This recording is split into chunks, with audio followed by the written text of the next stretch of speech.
So, this week we're talking about human population, demographics, and some of the contemporary issues that go along with what has been a great increase in human population in the last couple hundred years.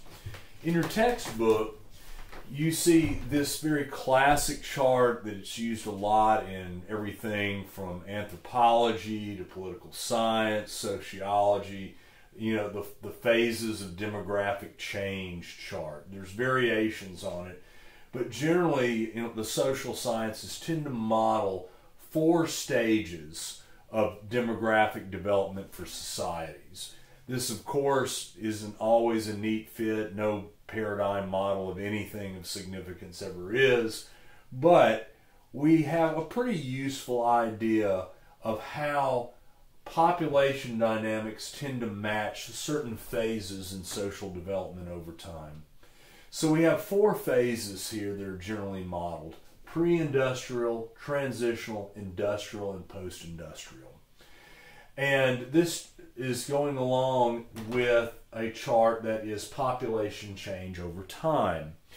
And as we can see, in the pre-modern world for much of humanity's history, population growth was basically static. And a lot of the world was one of a very vulnerable life for most people. Life was either agricultural often, or hunter-gatherer, or pastoral in nature. There was this never-ending cycle of high birth rates, canceled out pretty much by high infant mortality and death at fairly early ages, so that the population overall of the world did not increase that quickly over the centuries. In fact, it's thought that around 2,000 years ago, the population of the whole world was probably less than 100 million people. Now that we're well over 7 billion, we can see that in 2 millennia there's been some dramatic change. Now, it must be said that some civilizations did go through large population growths as they underwent some of the social characteristics that we'll be talking about, and then went in decline. Rome, Greece, the Mesopotamian cultures, and so forth, all went through a certain type of growth and then leveling off and even decline. But overall in the world, that life was, as they say, nasty, brutish, and short for a lot of the world. We were in a very much a situation where we did not have access to the modern technological advances of modern medicine that help treat what are now common diseases that could easily be recovered from, but back then resulted often in death. A lot of people's lives, unless you were part of a very small royal or aristocratic elite, was manual labor, which tended to bring a lot of danger, vulnerability, and pretty much worn out bodies, and lack of sanitation. There was no understanding of the germ theory of diseases. Diseases were mysterious things, and a lack of sanitary habits, both on one's person and on a community level, made the transmission of disease a very, unfortunately, common and rapid event. There was just no concept of modern sanitation or clean water or appropriate medical treatment. And this went on pretty much in the West until the 1500s, 1600s, as a lot of modern characteristics come into play. This, of course, was the era of the Age of Expansion, where a lot of technological advances were happening, as well as the poor classes suddenly starting to get better access to food and resources through improved farming methods and other factors. So lifespans began to lengthen, and there was a lower child mortality, although birth rates were still high. So we don't have that much canceling out of high birth rates with high death rates. and we start seeing that classic R curve, that exponential growth curve that occurs pretty much well into the 1700s.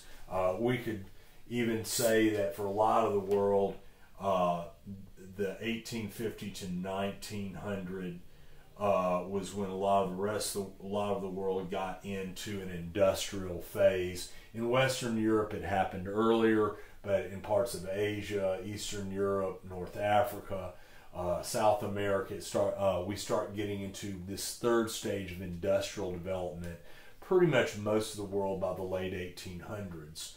And we start seeing the advantages of modern medicine.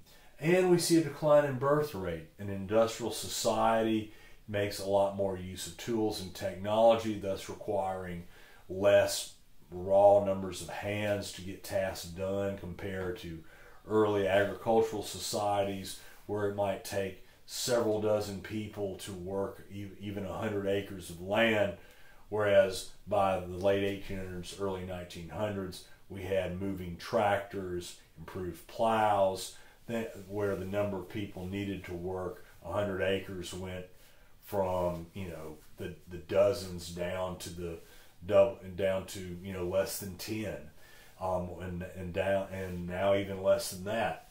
And the improvement in modern medicine, we just start having more survivability. So we are continuing in our greater survivability, greater lifespan, but we have a significant reduction in the birth rates in the developed world from what at one point probably been 5 or 6 childbirths per household, even more in some places, down to about 3. Now, a lot of the Western world is getting into what's called a post-industrial phase of social development.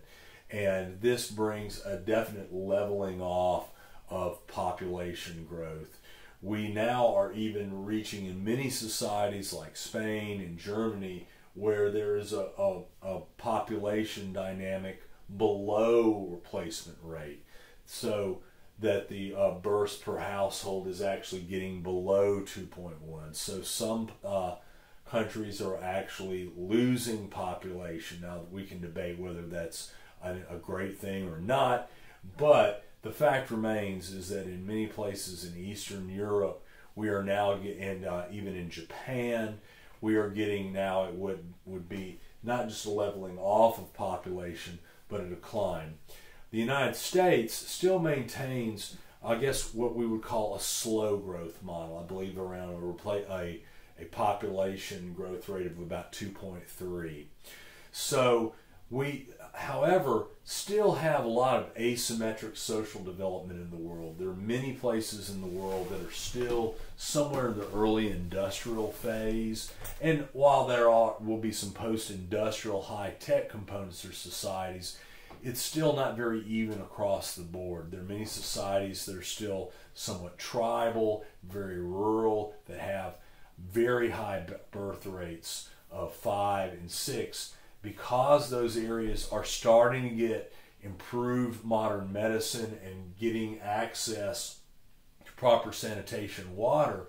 That higher survivability, that lower infant mortality means some places like, say, Nigeria or Bangladesh have had explosive population growth. So overall, the population of the planet Earth is still growing quite a rate. Depending on how societies change over the next few decades, we could see a continued overall very steep growth on the planet.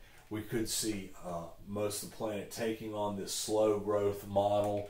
And depending on how social norms and government policies change, more countries that are at slow growth may indeed be transitioned to a post-industrial overall decline. We're going to be talking about the issues involving this point in our history where we have different countries with different population patterns and different consumption of resource patterns, and what that means for the environmental health of our planet.